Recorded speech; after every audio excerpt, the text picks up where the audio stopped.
everyone, welcome back to Sprint GP. My name is Julia Robinson, and today we are going to be covering how to interpret your athlete profile on sprintgp.com.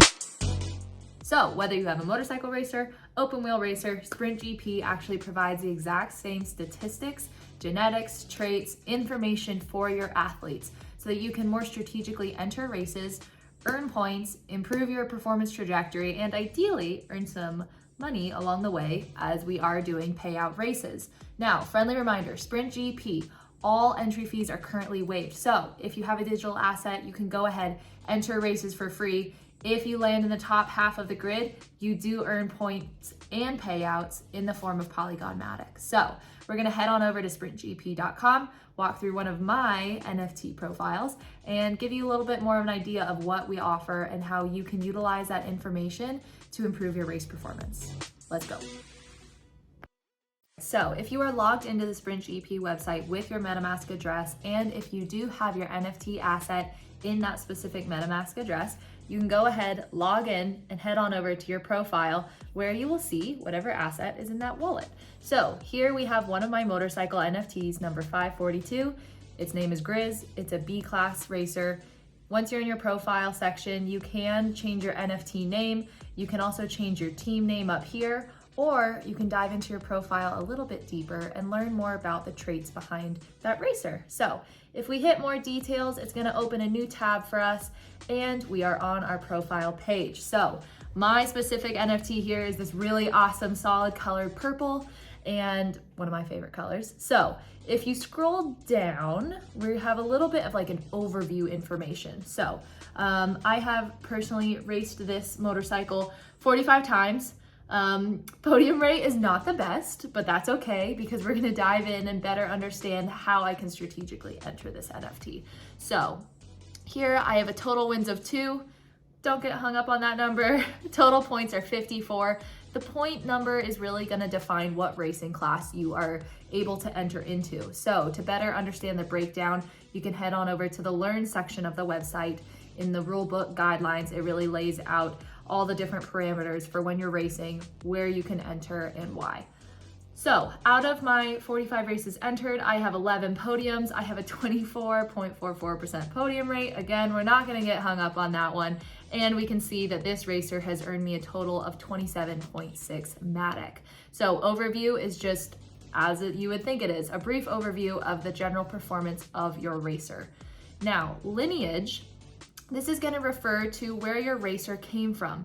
Now, your racers, as we call them creator clones, are only gonna be unlocked once they have actually been minted and are out in the market. So it's gonna remain a little bit of a mystery here until my creator clones are minted, but once they are, you'll be able to track that lineage and better understand where your specific NFT came from.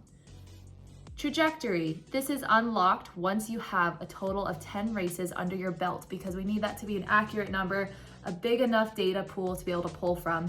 But why is trajectory important and what is it? So as you can see here, we have the position in purple and the tilt in orange, which is really just gonna be our average trajectory. And so are we on a positive path or perhaps a negative path? You can see that this specific racer has a little bit of fluctuation. So in my first race, I got 6th position. Second race, I got 8th. Third race, we're not gonna hang on that one for too long. I did get 10th, but then slowly I have improved and more strategically entered my races and overall have been close to the podium, maybe not on the podium every time, but that's okay. This is showing me my most recent 10 races, okay? So we do have a full race history available for all of the NFTs, but this is just giving us an idea of where our trajectory lies. Now, why is this important? Sprint GP is based off of data, statistics, and simulations. So what Sprint GP sought out to do was create an environment where you can really be a coach for your digital asset. So a positive trajectory is actually going to reward your performance because it's rewarding strategic racing behavior.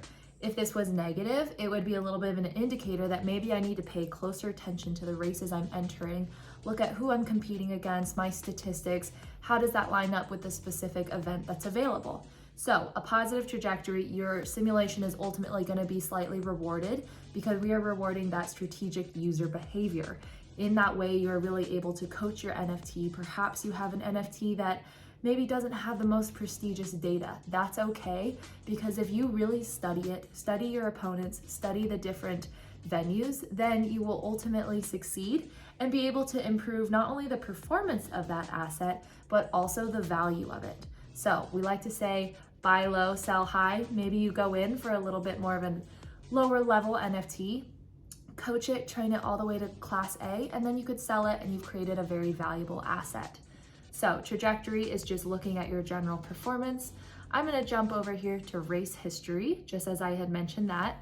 This is gonna show us exactly what our race history is, where we've raced, the classes that we've been in. As you can see here, I've been in B classes with this specific racer for quite a while. We don't have to go all the way down, but on the most left column, you'll see the position, then you'll see the race, so the name of that race, as well as the venue that you raced at, the class level, how many points you earned, how many payout Matic you received, and then also just the date. Now, we're gonna go to traits because this takes a little bit more interpretation. All of this information can also be found on the Learn section of the Sprint GP website, but these 5 performance characteristics are provided for every motorcycle and open wheel racer because these are some really core characteristics that contribute to performance. So head on over to the Learn section because we do dive into these different indexes for every athlete, but really briefly, we're just gonna jump through them so that you can better understand what that means when you're entering races.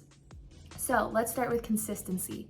Consistency is looking at the range in sector times and lap times. So for a longer race, so say there's a 10-lap race, if you have a very strong consistency, this might be a good race for you because that means that you are able to consistently clock in very similar lap times. You're not really fast and then really slow and then medium and then fast and then slow. You're very consistent in keeping a small range in those times. Consistency is best paired with a strong speed. Okay, so down here at the bottom, speed, this is really just looking at the flat out sector times that you are clocking in. So there's a very fine balance for these two parameters, especially when you're looking at the length of races. A longer race, you're gonna want strong consistency. Speed, you obviously want all the time, but when you're looking at the length of races that you're entering, this is a very delicate dance. My racer, for example, here, Grizz, does not tend to do the best in longer races. The consistency lacks, and I have a neutral deterioration, which means tire management, basically, if you think about it in real world racing. So ideally you could get faster throughout a race, but given the elements with asphalt, rubber, you tend to start to deteriorate a little, and so tire management is really important.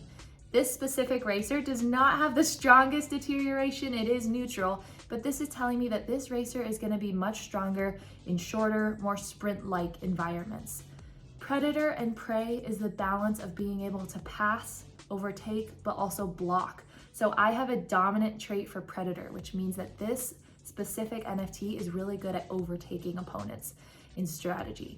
My prey is neutral, which means blocking I'm okay at, maybe not the best, but the strong predator tells me that even if I'm not in the front of the pack from the start of the race, I have the ability to strategically overtake. So what can I take away from these traits? I'm probably gonna stick to shorter races since consistency is my recessive trait, but I do have a dominant predator and I have neutral across the board for the others. So personally, I'm gonna enter this NFT in lap races that range probably 1 to 4 ideally. Those, once I start getting up to like the 8, 9, 10 lap races, we're probably gonna see my NFT falling towards the back. So this is a really great page as you're looking at venues, as you're looking at the lap numbers for open events, study these traits, but also better understand your opponents. You can go on any other NFT page and look at the traits they have, their trajectory, to better understand how competitive perhaps that race will be. So that is it though for the profile section. Like I said, there's a lot more that you can dive into in the Learn section of the website. So you can head on over here, go to guidelines, who is your racer, racing, my profile. You're able to interpret all this information. So feel free to head on over there. And of course, if you do have any questions, please join the Sprint GP community on Discord, Twitter, Instagram, shoot us a message. We're here to help support and promote these sports that we all love. Thank you for joining, and we will be back next week with more tutorials on how to get involved in the Sprint GP racing environment. Thanks.